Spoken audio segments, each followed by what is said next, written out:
রাজ্যের তৃণমূলের এতগুলো এমপিকে মানুষ দিল্লিতে পার্লামেন্টে পাঠিয়েছে, কিন্তু আরজি করের বিচারের জন্য নাকি একটা কেউ কথা বলেনি। তাহলে এরা কি করতে যায় পার্লামেন্টে? বলছে দেশে রাজ্যে নাকি টয়লেটের অভাব আছে, তাই নাকি পার্লামেন্টে এরা টয়লেট করতে যায়।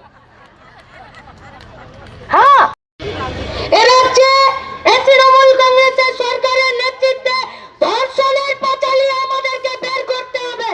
এই সরকার গোটা রাজ্য জুড়ে এদের মদতে, এদের প্রশাসনের মদতে গোটা রাজ্যে মেয়েদের উপরে যে নির্যাতন আর অত্যাচার হয়েছে তার পাঁচালী বের হবে।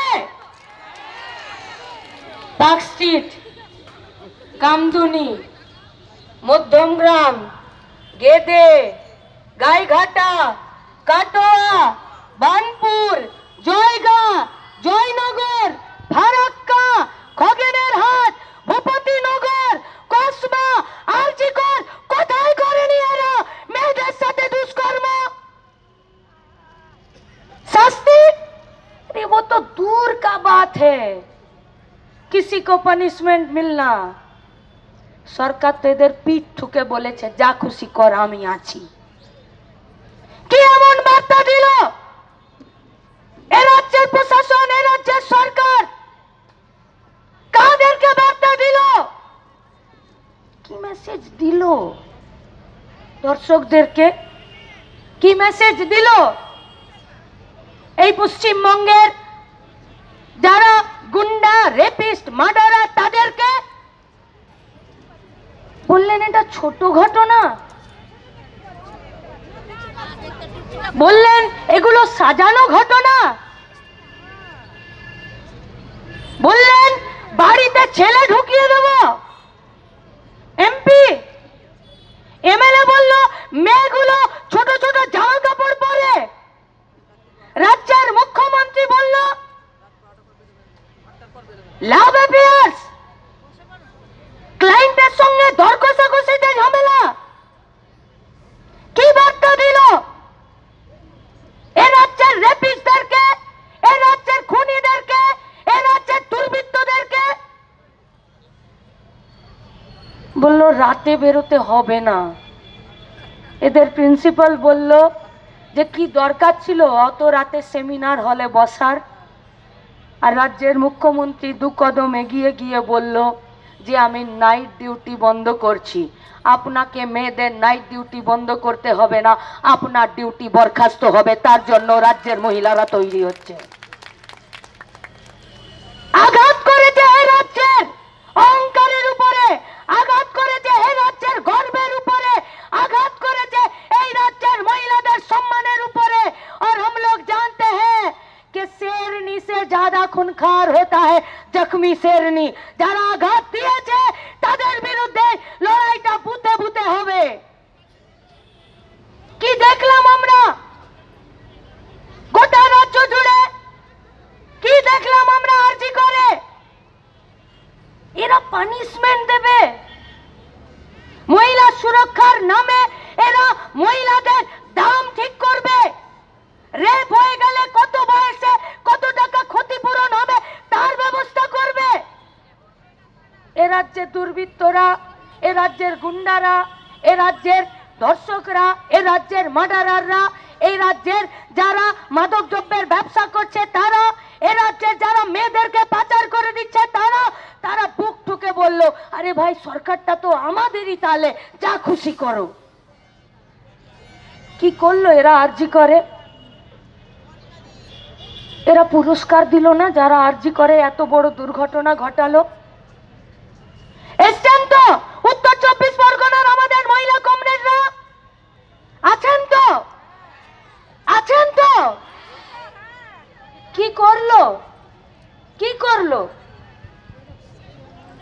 যে কাউন্সিলর 3টে ডেড বডি টপকে নিজের পকেটে টাকা দিয়ে ডেড বডি ক্রিমেশন করার জন্য, পুড়িয়ে দেবার জন্য নিজে সই পর্যন্ত করে দিল তাদের দলের লোকজনদেরকে দিয়ে, আর এই ভুড়ি বাড়ানোর পুলিশগুলোকে গোটা নাটাগড়কে ঘিরিয়ে রেখে দিল।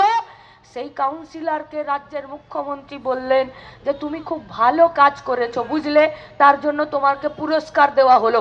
তুমি পানিহাটিতে একটা চুনোপুটি কাউন্সিলর ছিলে, তুমি আরজি করের ডাক্তার মেয়েটির ডেড বডিটা তাড়াতাড়ি পুড়িয়ে দিতে পেরেছো বলে তোমাকে আমি চেয়ারম্যান বানিয়ে দিলাম। দুর্বৃত্তদের এখানে দমন হবে পশ্চিমবঙ্গে। আর কোন বিজেপির কথা বলছেন? कॉमरेड वृंदा कारात, कॉमरेड मरियम धवाले तारा बोलें, अरे ये कौन सा बीजेपी है? पूछिए इनसे। इसका जो नीचे तबके का लीडर है वहां से पूछिए। আমরা সবাই নিজের নিজের জেলায় ফিরে যাব, নিজের ব্লকে ফিরে যাব, নিজের গায়ে নিজের বুথে ফিরে যাব, সেখানে আমরা যাই। আর এখানে যারা বিজেপির নিচের তলার কর্মী আছে তাদেরকে গিয়ে জিজ্ঞেস করি যে ভাই তৃণমূলকে টাইট দিতে গেছিলে, তোমাদের কাছে আমাদের 3-4টে প্রশ্ন। কি করলে তোমরা? আরজি করের মা বাবা তোমাদের কাছে শুধুমাত্র এটুকু আবেদন করেছিল যে স্বরাষ্ট্রমন্ত্রী অমিত শাহ পশ্চিমবঙ্গে সেই সময় 2 দিন ঘুরে ঘুরে মিটিং করলো, একটা বার স্বরাষ্ট্রমন্ত্রী अमित शाह সঙ্গে দেখা করিয়ে দিতে।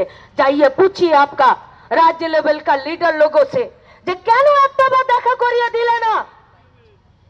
আমরা জিজ্ঞেস করতে চাইছি बीजेपी কর্মীদের কাছে, जो लोग तृणमूल का इस धोखेदारी, तृणमूल का इस अत्याचार, निर्যাতন, স্বৈরাচারের বিরুদ্ধে, গুন্ডা রাজের বিরুদ্ধে লড়তে চাইছে, তোমাদের কাছে আমাদের একটা প্রশ্ন, আরজি করের মা বাবাকে একটা বার প্রধানমন্ত্রীর সঙ্গে দেখা করিয়ে দিলে না? আর আজ তো বৃন্দা কারাত যা বললেন যে পার্লামেন্টে একটা এমপি কথা বলেনি।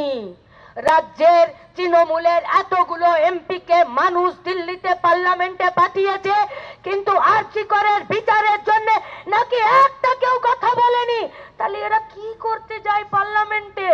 বলছে দেশে রাজ্যে নাকি টয়লেটের অভাব আছে, তাই নাকি পার্লামেন্টে এরা টয়লেট করতে যায়। हाँ, देश की सरकार एक के बाद एक जनता के खिलाफ, জনগণের বিরুদ্ধে একটার পর একটা বিল আনছে আর আইন পাস করছে। আর তৃণমূলের এমপিদেরকে জিজ্ঞেস করছে তুমি এই আইনটা, তুমি থাকতে আইনটা পাস হয়ে গেল।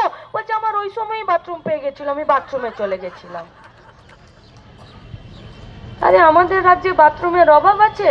দিদিমণি একটা কারখানার ফিতে কাটেনি, যদি ফিতে কেটেছে তাহলে শুধুমাত্র বাথরুমের ফিতে কেটেছে, আর তুমি যাচ্ছ দিল্লি।